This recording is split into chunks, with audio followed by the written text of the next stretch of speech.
Encham minha boca de areia, se querem calar minha voz. Eu não vou morrer de pena. A flecha já está no ar. A flecha já está no ar para encher-se de sol. Hão de quebrar meu violão para que eu não cante mais?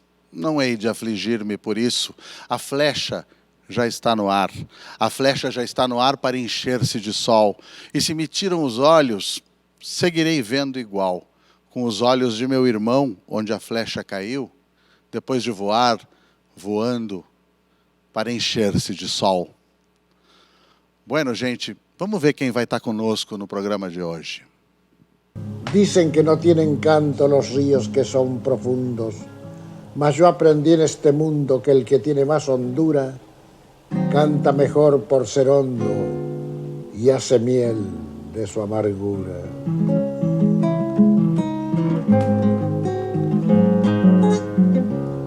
Y aunque me quiten la vida o engrillen mi libertad, y aunque chamusquen quizá mi guitarra en los fogones, han de vivir mis canciones en el alma de los demás.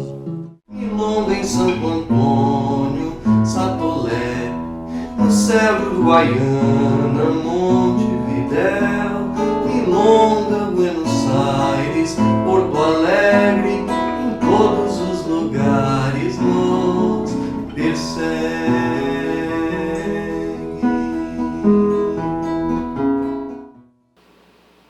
Tá aí, o músico e compositor Zelito Ramos e Atahualpa Yupanqui. A gente começou o programa de hoje com palavras dele nesse poema da flecha, essa flecha que já está no ar para encher-se de sol. E a flecha que Yupanqui disparou já está no ar há muito tempo. Por isso a gente vai falar dele hoje. Provavelmente muitos de vocês sabem que eu me dedico a vida inteira como músico, também escrevendo de outras formas, a obra, a figura, enfim, a biografia de Atahualpa Yupanqui. Por isso, a gente pensou aqui no Cantos do Sul da Terra de que forma nós o teríamos no programa. O teríamos o mais próximo possível, é claro, ele faleceu já há vários anos, faleceu em 92, e a gente pensando como é que faria a presença do Yupanqui no nosso formato. Vocês conhecem o nosso formato.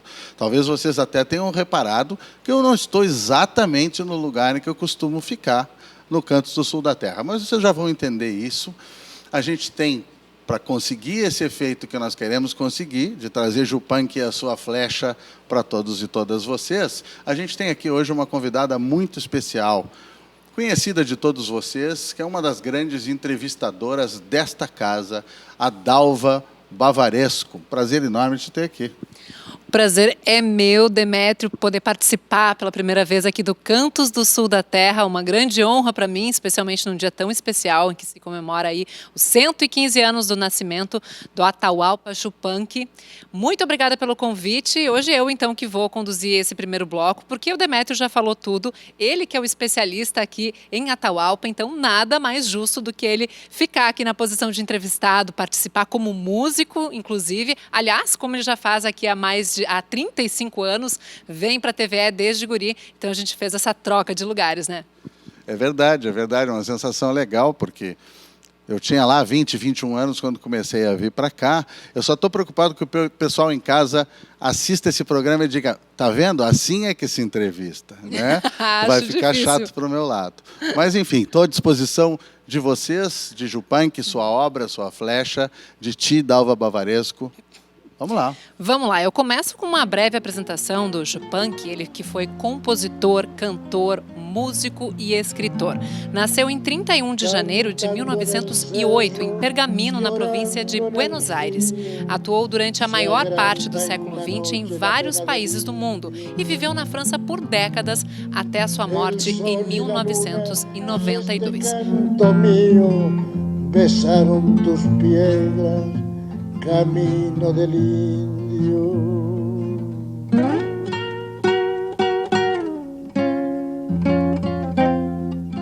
ti, quem foi Atahualpa Yupanqui? Pergunta fácil para mim, difícil para ti, né? É uma pergunta enorme, né? E fica mais enorme ainda por tu me perguntares para mim quem ele é. Porque eu podia, conhecendo a obra dele, aproveitar alguma resposta dele em algum momento. Eu sou um cantor de artes esquecidas que anda pelo mundo com uma lanterna para iluminar, enfim, pedernal e isca para fazer fogo para as pessoas, aquecer os corações. Essa é a resposta dele, muito lírica, muito bonita. Mas quem é Yupanqui também explica por que me aproximei tanto dele.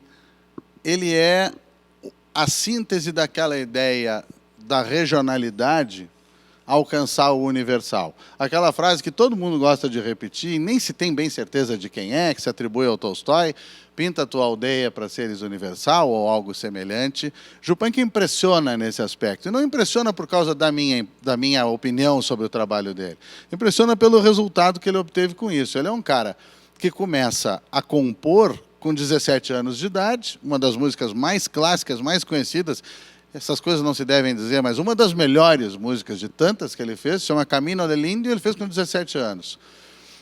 Ali, no seu lugar, na sua vida regional, trocou de lugar dentro da Argentina por razões de biografia, sim, buscando trabalho, resolvendo problemas de subsistência, mas sempre dentro de uma Argentina do início do século XX, rural, algo que tem a sua circunscrição. E, no entanto, o cara é uma obra respeitada, uma figura respeitada no Japão, na Europa, em Israel, em toda a América Latina. Então ele é isso, ele tocou em temáticas de tal forma humanas, e inclusive mais do que humanas, se a gente puder dizer isso, quando trata das coisas cósmicas, trata das coisas da paisagem, da natureza, da ancestralidade indígena, da mestiçagem no Novo Mundo, os trabalhos, o homem diante da necessidade do trabalho, a questão da morte, da vida, ele toca em grandes temas humanos, ele tem um fundo filosófico. E assim ele conseguiu alcançar essa transcendência toda. A gente pode dizer que ele é um músico gaúcho, ou mais músico regional? Explica melhor para a gente esses conceitos aí. Pois é, isso é uma pergunta muito legal, porque tem uma coisa interessante. É claro que não se resume a isso, mas para as pessoas irem pensando em termos de imagem, de alegoria, assim, a gente vê Yupanqui sempre de terno ou até de smoking, tocando chacareira, gato, malambo, falando de cavalo, falando de briga de facão, não importa. Claro que não eram as temáticas principais, mas sim tem dessa temática. Com o jeito de um concertista bem elegante, bem cuidadoso. Cabelinho bem pintado, gostava que se enroscava de pintar o cabelo. Então diz assim, puxa, mas cadê o homem gaúcho aquele? Vejam a capa de um disco que se chama Recital de Guitarra. No disco Recital de Guitarra, ele toca só erudito. Toca Bach, toca Sor, toca um monte de caras que não tem nada a ver com a coisa regional. Ali ele está com um chapelão desse tamanho, um belo de um lenço no pescoço, colete e bombacha. Não é por acaso. Não é por acaso, né? É um cara que está dizendo, não tomemos o regional pela caricatura. E nós, no Rio Grande do Sul, temos que ouvir isso 1 e 1000 vezes. Não tomemos o regional pela caricatura. O regional, o rural, o tradicional não tem a menor obrigação de ser caricaturescos. Então esse cara com o mesmo cuidado que ele teria tocando, que ele tinha tocando uma sonata do Bach, ele tocava uma milonga, uma chacareira lá da terra dele, às vezes até de autoria de pessoas mais humildes do que ele, porque algumas vezes ele interpretou outros autores. Então eu te responderia, não estou fugindo da tua pergunta, regional sim, gaúcho sim, totalmente, de alma, de biografia, tanto quanto pode ser, porque andou pelo mundo inteiro, mas muito mais do que isso, muitas outras coisas, como todos nós somos. Não existe nenhum perfil que seja só aquele perfil, não há por que tentar reduzir a isso. Mas sim, é um cara que tem muito a ver com a nossa região e a gente devia se orgulhar ainda mais e se interessar ainda mais por causa disso. Tenho curiosidade também de saber quais foram as tuas primeiras impressões quando conheceu o Atahualpa, porque tem uma história bem legal que o Demétrio estava me contando aqui nos bastidores. Desde cedo ele sempre foi um ídolo, né, para o Demétrio. Ele fez um grande esforço para tentar conhecê-lo pessoalmente, indo até a Argentina com poucas chances de realmente conseguir esse encontro, mas conseguiu. Como é que foi isso? Como se diz agora, né? Pensem num cara arisco, mas arisco, passarinheiro. Quem gosta de cavalo sabe o que é passarinheiro. Se espantava muito fácil de gente, de movimento, e era sarcástico, era duro, era difícil, muitas vezes com os músicos que o procuravam.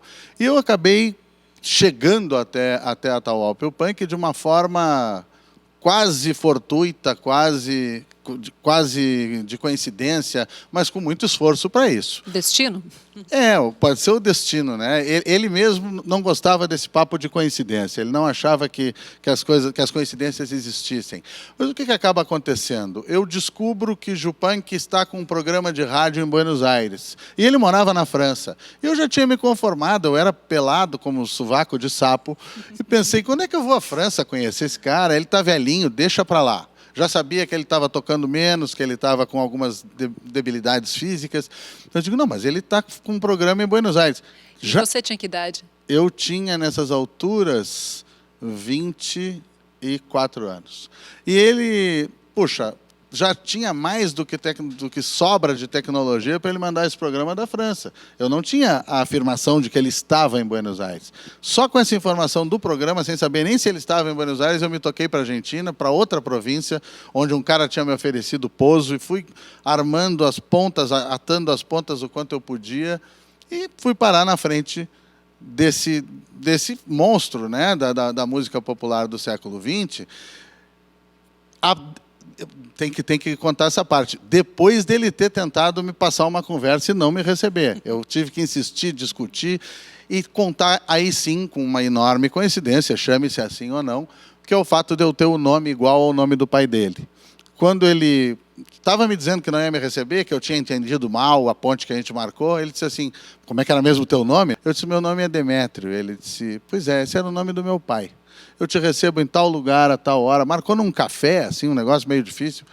Eu fiquei 50 minutos escutando aquele compositor, aquele pensador, aquele índio, muita gente o chamava assim, tentando não interrompê-lo, tentando escutar o máximo possível.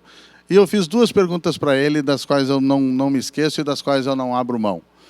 Numa, eu perguntei para ele como ele gerava interesse, por exemplo, no Japão, fazendo uma música regional argentina, da nossa região aqui.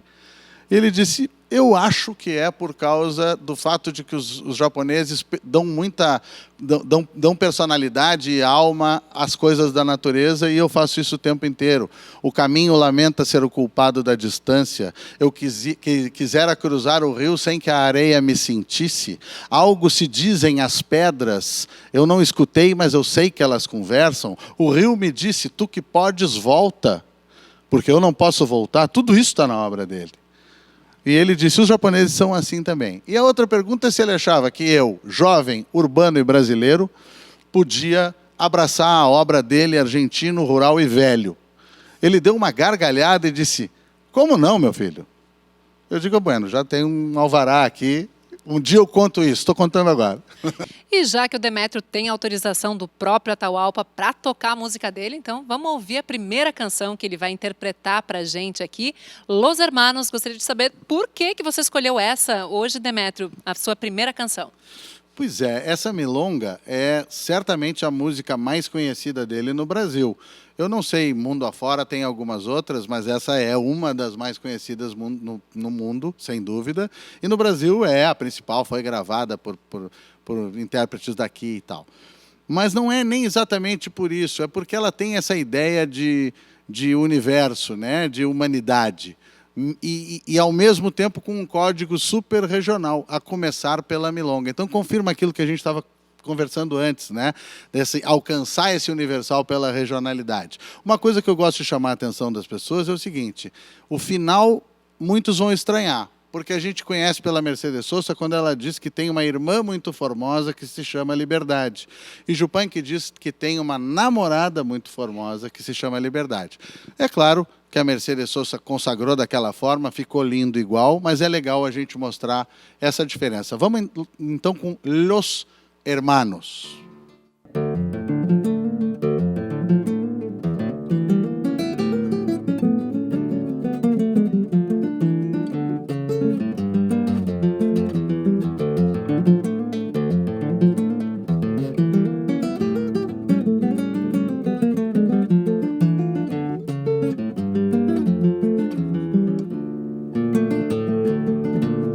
Yo tengo tantos hermanos que no los puedo contar. En el valle, en la montaña, en la pampa y en el mar, cada cual con su trabajo, con su sueño, cada cual con la esperanza delante, con los recuerdos detrás. Yo tengo tantos hermanos que no los puedo contar.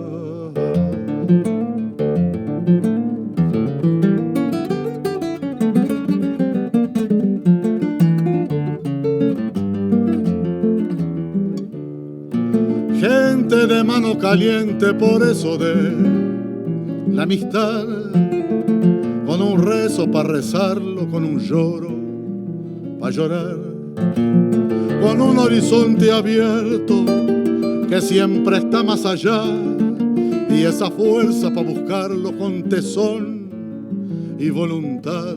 Cuando parece más cerca es cuando se aleja más. Yo tengo tantos hermanos que no los puedo contar.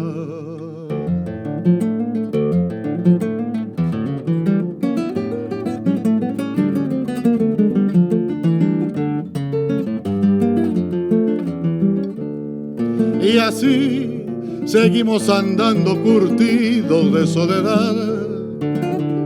Nos perdemos por el mundo, nos volvemos a encontrar. Y así nos reconocemos por el lejano mirar, por la copla que mordemos, semilla de inmensidad.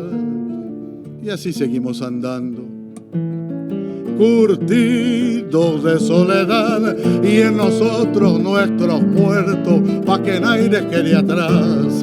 Yo tengo tantos hermanos que no los puedo contar, y una novia muy hermosa que se llama Libertad.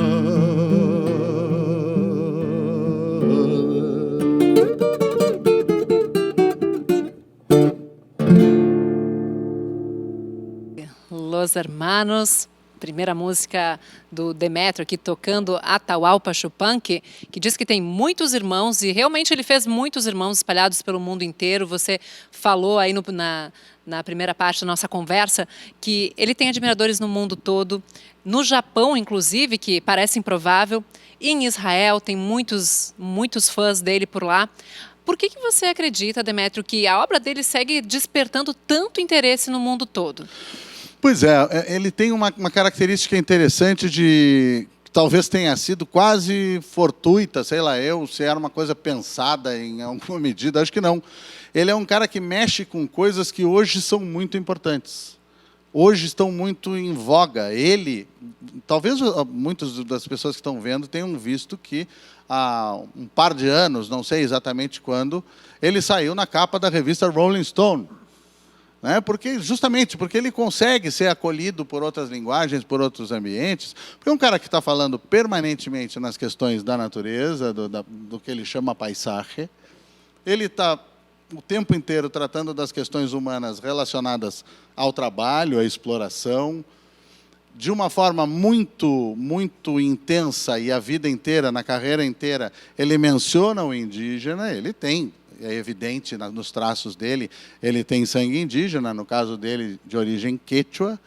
E, enfim, ele toca em várias coisas. E ele tem algumas temáticas que são verdadeiras obsessões. Né? E essas temáticas eu acho que batem com as preocupações ou com os interesses de todos nós. Por exemplo, o caminho.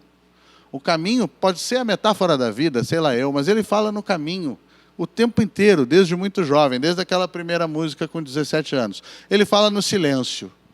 O silêncio está em todas. Ele diz que quase ficou doido tentando tocar o silêncio no violão.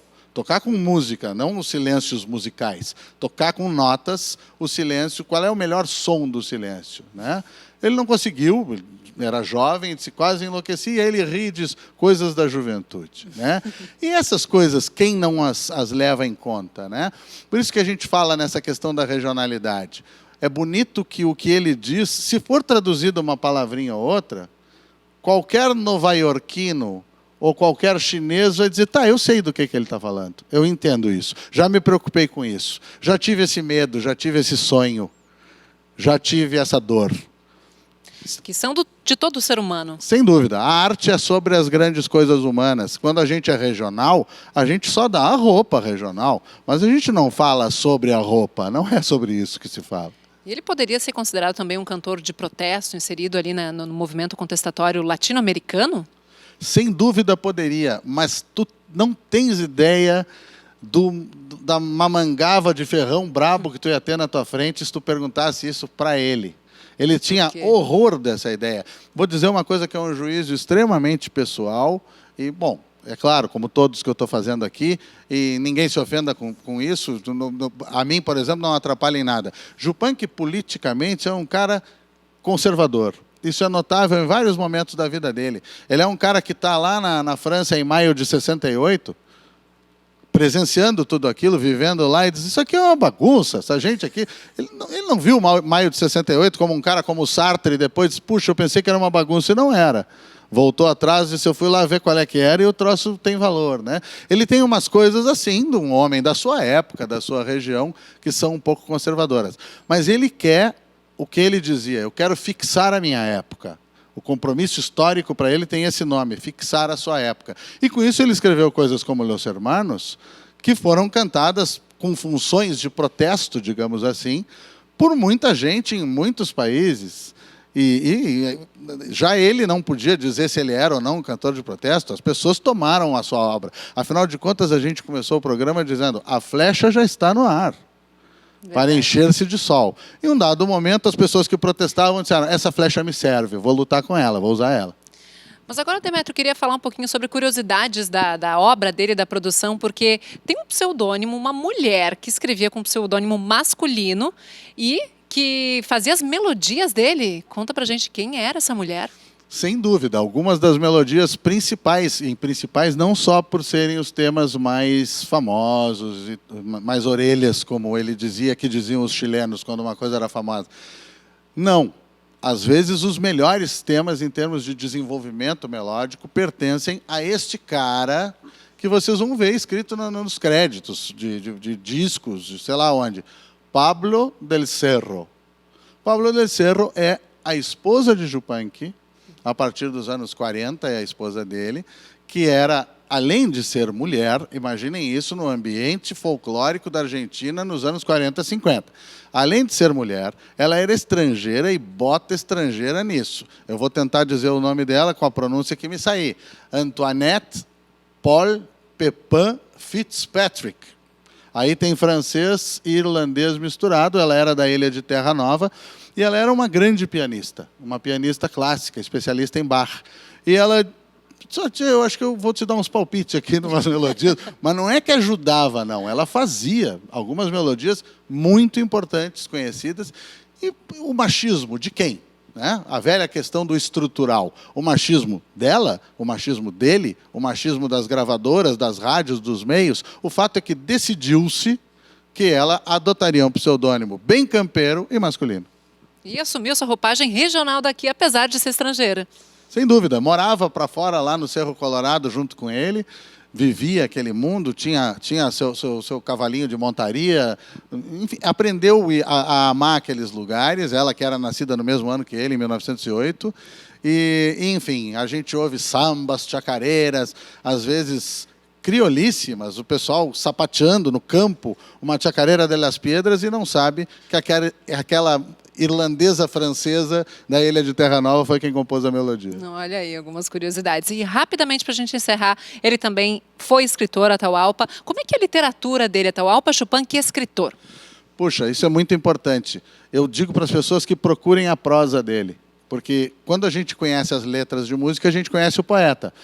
Mas ele tem prosa de excelente qualidade, muito bonita. Ele tem uns 10 livros, eu sugiro, inclusive as pessoas encontram na rede isso disponível, El Canto del Viento. El Canto del Viento é quase só prosa, também La Capatassa, e um livro que fala da relação de amor com o Japão, que é Del Algarrobo al Cerezo. Ele pegou a árvore típica da região dele e a árvore típica do Japão, a cerejeira. Del Algarrobo al Cerezo. Com esses três, dá para ter uma boa ideia desse escritor. conquistando ainda mais o Japão, né?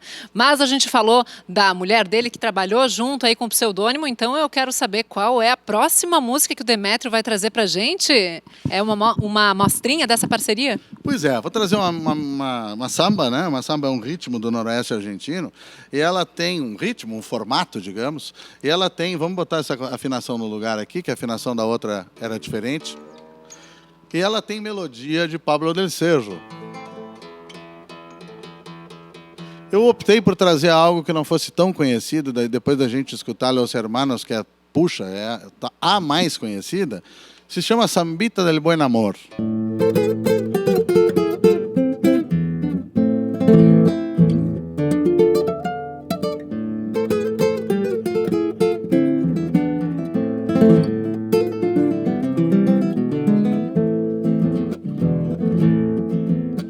Yo no sé de dónde vengo, pero sé bien pa' dónde voy.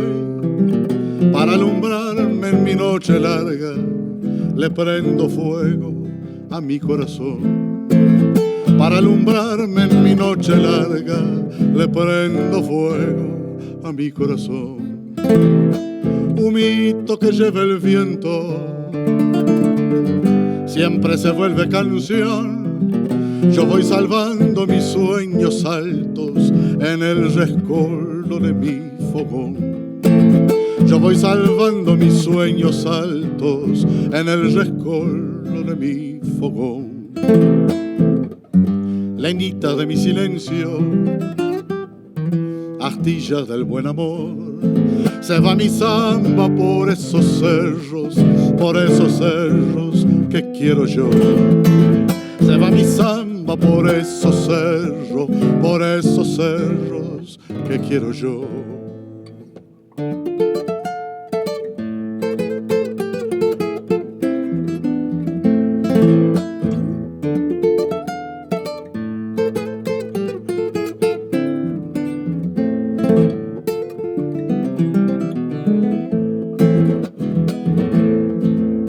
Agüita de la vertiente, no te canses de brotar.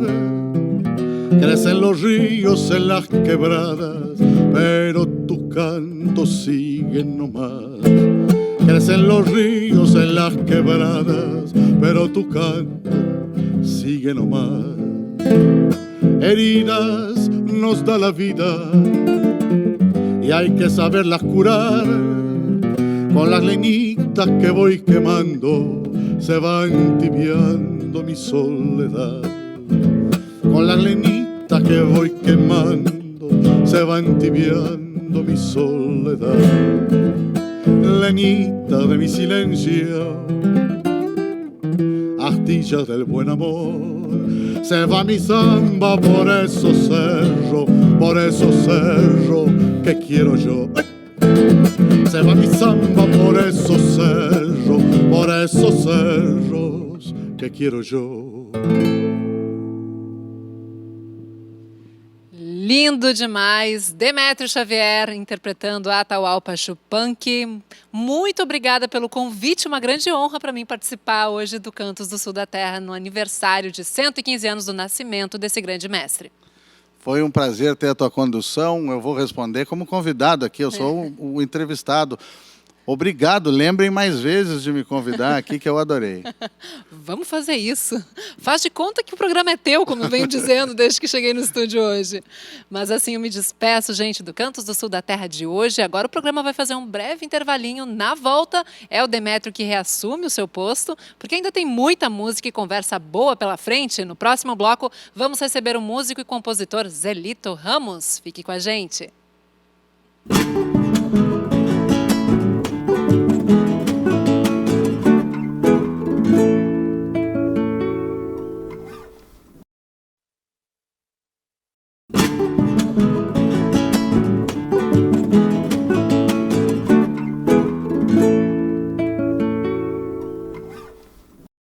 Reassumo então o meu posto, lugar e função e a gente vai de vereda para aquele nosso momento de cada domingo, o momento de cevar a palavra.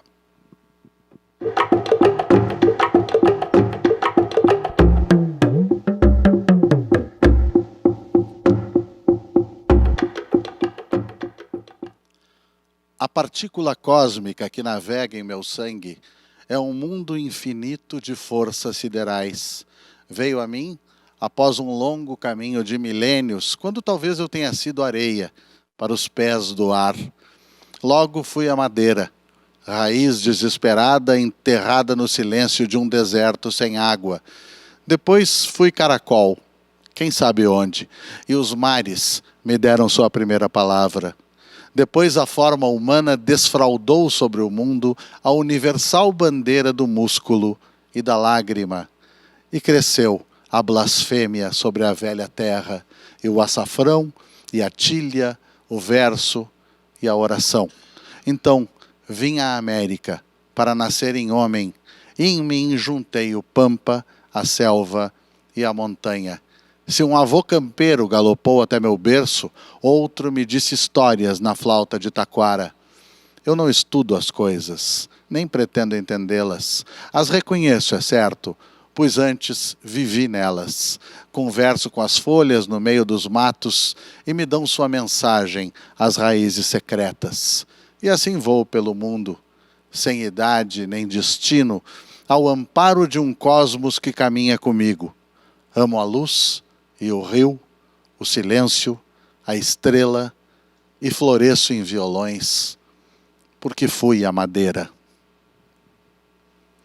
Tempo do Homem, Tempo del Hombre, de Atahualpa Yupanqui, numa tradução minha, esse poema tão cósmico, tão grande, tão humano, às vezes com sonoridades que parecem orientais, parecem de tradição milenar, do outro lado do mundo, digamos assim, para ninguém pensar que eu estou falando dos orientais aqui da banda oriental do Rio Uruguai.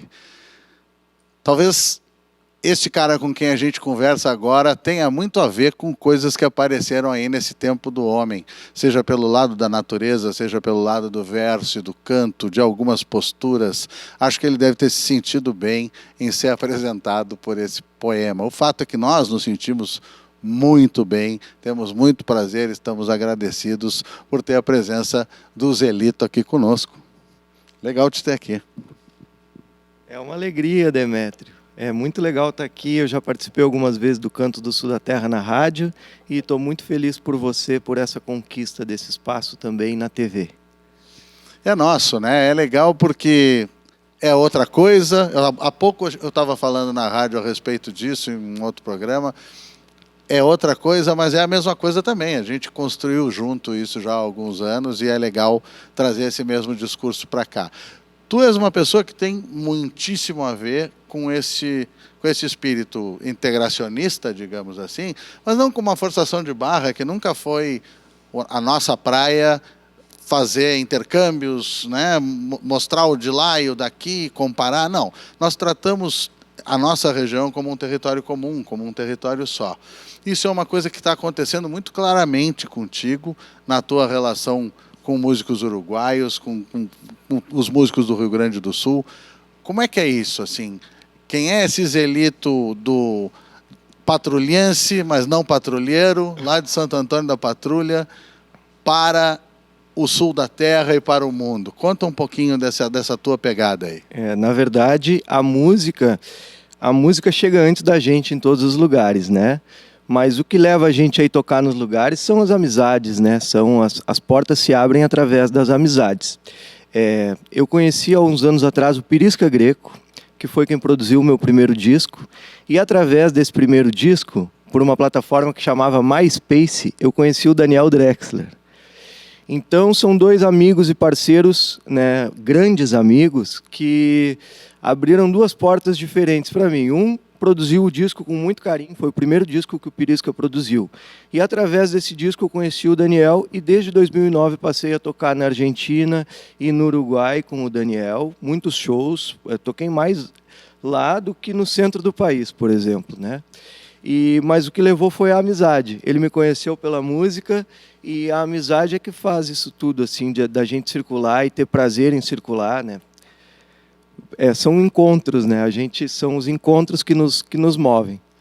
De qualquer maneira, eu não sei se tu vai concordar com isso, até por uma questão da tua própria postura, da tua própria modéstia, digamos assim, mas o que a gente percebe conversando com os músicos nesse ambiente de festival, ou com caras como o Dani Drexler, com quem a gente conversou há pouco tempo aqui no programa, é que eles têm em ti um referente, uma referência de algo diferente. Tu tem uma função meio de um cult músico entre músicos, talvez. Não sei se cabe esse rótulo, mas foi o que me ocorreu agora.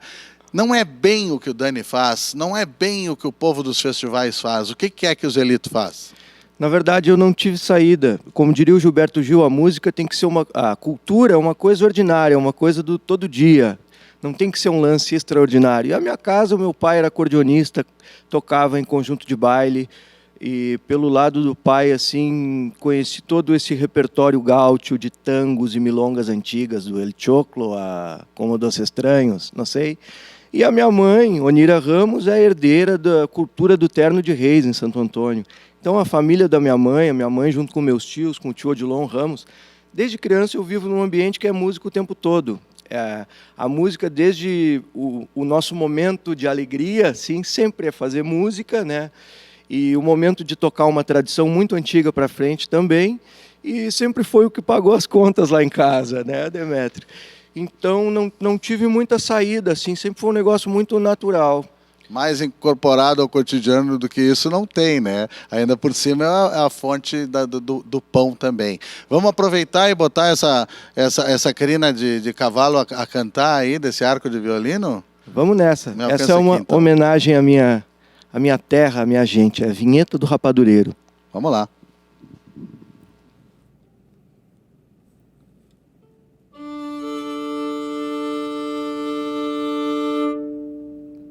Nas minhas andanças eu levo comigo o jeito da minha gente, da minha família e amigos, a paz do campestre, as águas dos sinos, dentro do meu violino, dentro do meu violino.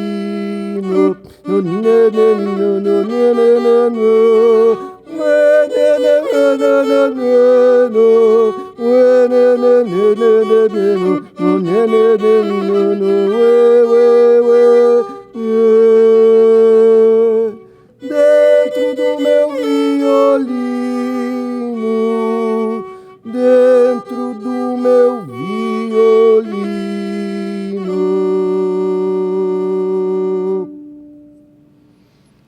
Que beleza, Vinheta do Rapadureiro. Eu estou pensando em uma coisa quase evidente aqui.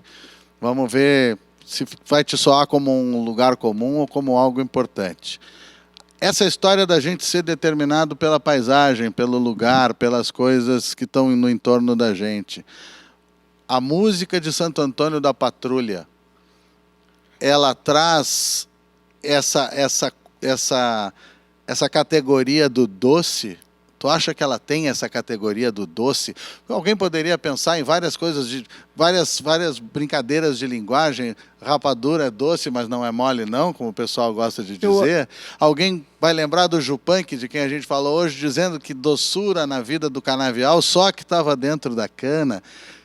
Tem uma doçura patrulhense na tua vida e na tua música? Eu acho que tem mais a doçura da rapadura do que a cachaça, com certeza. Tem uma música que eu fiz em parceria... A música não é meio azulada, assim, aquela cachaça de Santo Antônio. Tem uma música que fiz em parceria com o Pedro Ribas, num desses festivais que a gente se reúne para compor, no modelo do Festival da Barranca, né? Onde alguém dá um tema e tu tem que compor em 24 horas. Tem uma música que o refrão é que bom que cesse, que só se fosse, cheguei agora de sangue doce. Isso é muito do rapadureiro mesmo. O rapadureiro é um sujeito hospitaleiro, é um sujeito que chega sempre de peito aberto e sorriso antes dele, assim já, né? Eu acho que tem... Já estou pensando num grupo, tu falou em Terno de Reis, um grupo de cantores que se chamasse Edulcoral, né? Uma coisa pelo lado da doçura podia ser legal. Bobagem. Te pergunto outra coisa, festival... Teu trânsito, pô, é um grande é um grande amadrinhamento no sentido da gineteada, né? O amadrinhador, aquele que vai do lado. O do Pirisca Greco, um cara criativo, interessante, há um tempão na estrada e com contatos, enfim. Como é que funciona o teu som e o teu jeito de ser num lugar que, pelo menos na cabeça das pessoas que não são tão presentes ali, tem mais a ver com o estereótipo de fronteira, com assuntos relacionados ao mundo equestre, ao trabalho da estância? Não é a tua pegada exatamente, né? Tu pode fazer isso, mas não é a tua. Não é a minha pegada. Eu geralmente participo dos festivais que não são competição, né? Eu participei do Música de la Tierra em Montevidéu, que é um festival onde tu vai apresentar o teu trabalho. Tu tem 40 minutos para apresentar as tuas canções. Tu não está competindo com ninguém, é um encontro de músicos que apresentam as canções, né? Ano passado me chamaram para o Canciones de Rio, que é um festival em Paysandú, que eu acho muito engraçado que eles chamam os origeiros de litorâneos, né? É um festival litorâneo, porque é na beira do Rio Uruguai, e eu fui chamado justamente porque o amigo Juan Manuel Barrios, que organiza o festival, disse, cara, eu te vejo nas redes, sempre postando foto do rio, sempre dentro do rio, porque eu sou da beira do Rio dos Sinos, né? A gente tem o privilégio de ter o Rio dos Sinos com água limpa, no município de Cará, que fica do lado de Santo Antônio, que pertencia a Santo Antônio.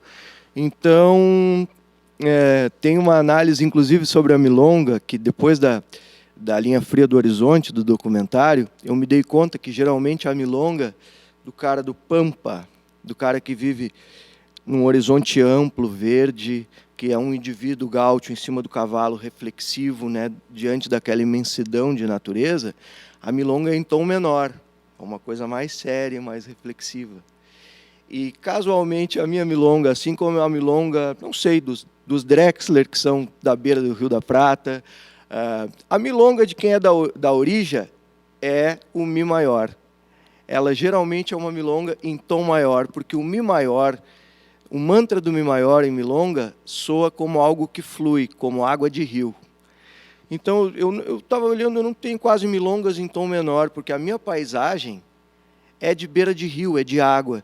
E assim a gente tem a viola pantaneira, que já é afinada no Mi maior. Assim a gente tem os bluseiros no Mississippi, que cantavam, improvisavam em cima de um acorde Mi maior. Sem a dúvida. Água te leva ao som do Mi maior. É interessante. Bom, tem as afinações rio acima, rio abaixo, de viola. E tu me fizeste pensar que os uruguaios, eu me lembrei que os uruguaios alternam muito na mesma milonga, maior e menor. Eles gostam de fazer isso, fica sempre bonito. E eles são caras duplamente da margem, porque eles também estão na margem do mar. Tu vê como os Drexler gostam de referir o mar, já que tu falaste neles. E tu também, né, bicho? Tu tá na beira do rio e tu também é extremamente litorâneo. E aí eu te pergunto o seguinte, nós chegamos a falar isso há muitos anos no rádio. O cara da tua região do estado, é claro que isso não é uma coisa da tua geração, é mais da geração anterior, talvez não seja nem da minha, tem uma influência de outras rádios também, né?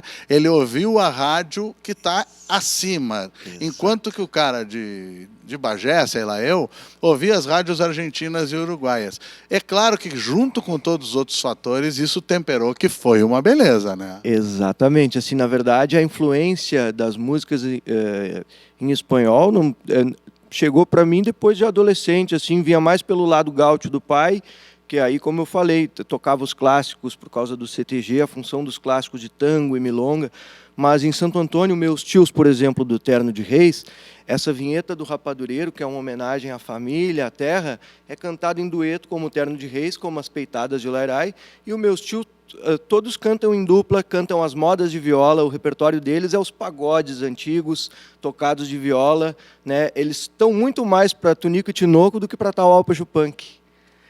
Por causa da geografia, Santo Antônio não tem essa coisa gaúcha muito forte, ela é mais brasileira, ela parece Minas, é uma cidade onde se come cuscuz, onde se tem canaviais. Mas ali também tem a ver com o caminho de tropa, né? Que foi levando e trazendo informação sempre. Exatamente, né? Mas o rapadureiro, como disse o Sérgio Buarque de Holanda, né? O rapadureiro não trata o outro pelo sobrenome, trata pelo apelido.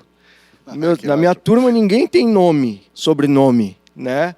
A gente chama pelos apelidos. Todo mundo tem Quando tu fala nisso, carinhoso, né? Os caras estão mais para a dupla sertaneja tradicional da antiga. Tu falou Tonico e Tinoco. do que para Jupunk, eu penso num cara como Dércio Marques, que é um cara que conseguiu botar um pezinho em cada uma dessas coisas e que era música do interior do Brasil, né? Música do interior do Brasil, porque paradoxalmente eu estou dizendo que tu é de perto da costa do mar, do oceano, mas tu não faz aquela música litorânea, típica brasileira, que o cara associa mais com o samba, com isso, com aquilo. Tu tem uma pegada do... Vamos botar isso entre aspas, mas essa palavra é usada desde o tempo da colônia. Do sertão brasileiro, né? Do sertão brasileiro. Talvez tu seja um sertanejo do sertão gaúcho, assim... sob esse aspecto, né? Eu não sei o que tu me diria disso e se isso te dá vontade de tocar uma para nós também. Daqui a pouco dá. Daqui a pouco te cutuca, te piquei com essa aí. Tá, eu vou tocar uma milonga em tom maior, como eu te falei antes, que é de som de beira de rio, mas realmente eu tenho muito mais a influência desse lado sertanejo e brasileiro, completamente assim, pela família e acho que pela geografia também. Pela geografia e pelo lance de buscar na identidade musical algo que eu possa falar com propriedade. Mesmo que eu tenha crescido no Campestre, em Santo Antônio da Patrulha, que é um lugar de campo, eu não sou um cara que, apesar de ter vivido isso, eu não vivi no dia a dia, eu não sei te explicar sobre a lida do gado, eu não sei te explicar sobre a vivência do campo, porque não é um negócio que era do meu cotidiano, né? Como a gente vê para o resto do estado, assim, né? Mais perto da fronteira, a galera tem muito essa vivência muito forte de campo. E eu não tenho nem de campo e nem de mar, não sou pescador. Então, eu tento falar das coisas que estão no meu cotidiano e não... Vou te oferecer uma dessas inquietudes com palavra enquanto tu vai pegando esse instrumento aí, que é o seguinte, tu és do campestre, né? E quando a gente lê o Simões Lopes Neto, ou quando a gente procura o significado de uma palavra como essa, campestre é justamente o campo numa zona que não é de campo. Né? O campestre é um lugar de campo entre mato, entre pedra, entre outras coisas. Vai indo por aqui que tu vai passar por um campestre. Depois daquele campestre, além do adjetivo campestre, que significa ser do campo e tal, um campestre é justamente um lugar que não é campo aberto. Então, explica muito bem o que tu disseste, né? O Campestre fica a 16 quilômetros da cidade. É um campo no meio de Santo Antônio da Patrulha. É exatamente isso que tu falaste. Eu vou tocar agora uma milonga que a gente fez num festival, no mesmo modelo do Festival da Barranca, um festival que a gente tem 24 horas para compor. E quem enviou o tema foi o Daniel e o Jorge Drexler. O tema era A Milonga na Era Digital. Que pedreira!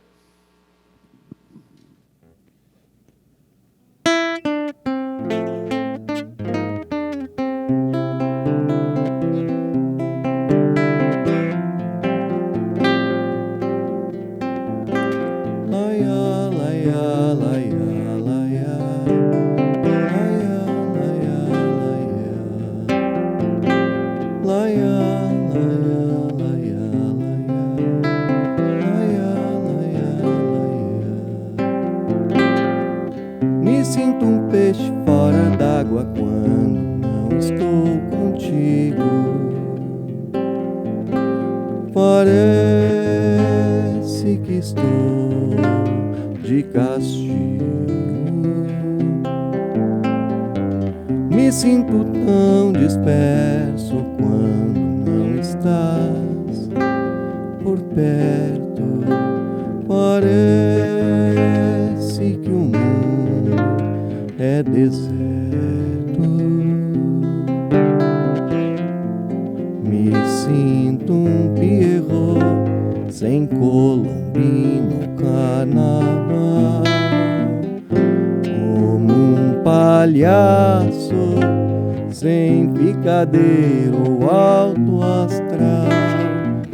É tudo tão sem som, é tudo tão sem sol, é tudo tão sem sal. Me sinto uma velha milonga, perdido no tempo e nas ondas da era digital. Quando não estás, é tudo tão sem som, é tudo tão sem sol, é tudo tão sem sal. Me sinto uma velha milonga, perdida no tempo e nas ondas da era digital, quando não está.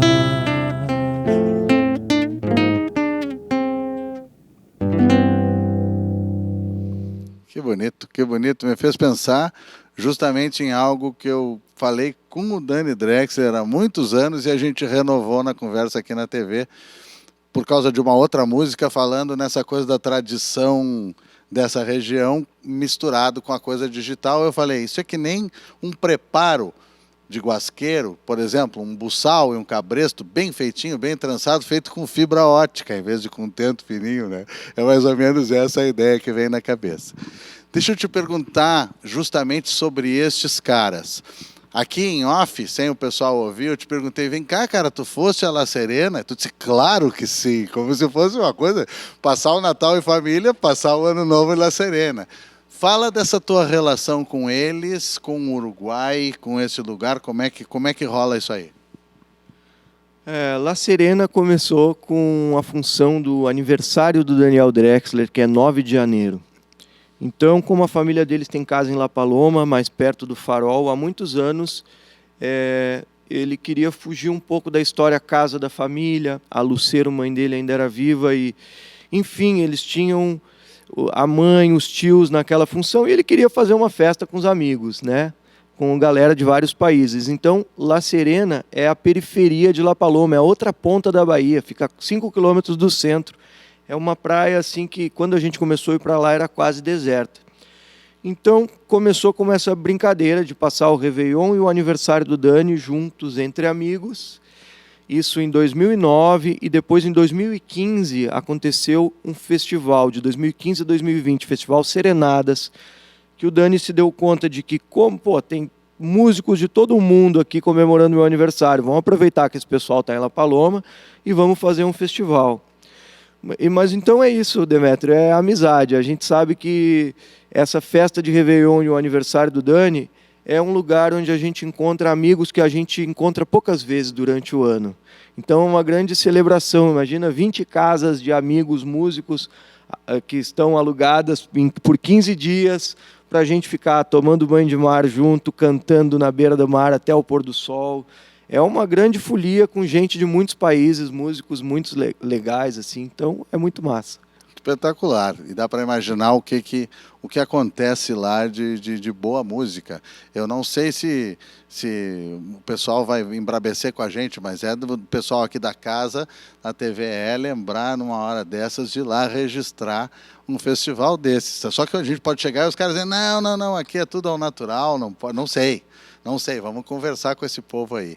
Sensacional, tremenda conversa com o Zelito aqui.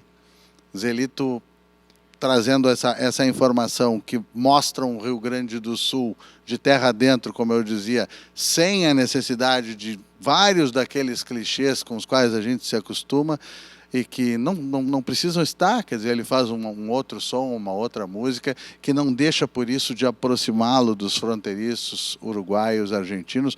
Um prazer enorme. Tu tem parceria com o Dani, se tu quiser fazer algo da parceria com o Dani, mas antes de mais nada, muito obrigado. A casa é tua aqui. Eu que agradeço, Demétrio. Eu adoro a TVE, eu sou fã da TVE e da FM Cultura e sempre que atender esse chamado assim é uma alegria e muitos anos para esse programa e para essa casa. Alegria nossa. A gente encerra escutando esse rapadureiro do mundo aqui e nós, vocês sabem, nós nos estamos vendo até a próxima lua com o Cantos do Sul da Terra. Febril Remanso, uma letra do Dani Drexler que eu tive a alegria de musicar e está no disco Uno do Dani.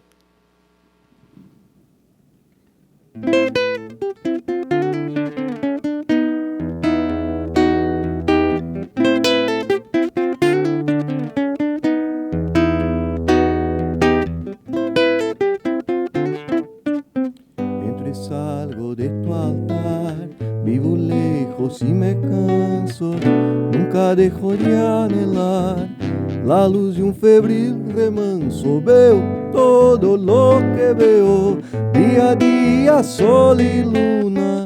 Quem pudiera navegar, olumpiando-se en tu cuna, ir al corazón de Orfeo en tus barcas de alta mar. Vivir ciego el resplandor de la luz de lo divino, celebrar el desatino sin que haya otro lema que vivir de monte en monte, de poema en poema, de poema en poema, de poema en que pudiera demorar el destello de tu luna, quien lograra levitar, quien tuviera la fortuna ver el mundo de aquel modo en que el fondo y la figura se iluminan bajo el sol de tu hermosa partitura, respirar en la poesía, anhelando la emoción de vivirla cada día, como si al fin el destino fuera andar por el camino sin que haya otro lema que vivir de monte en monte, de poema en poema, de poema en poema, de serena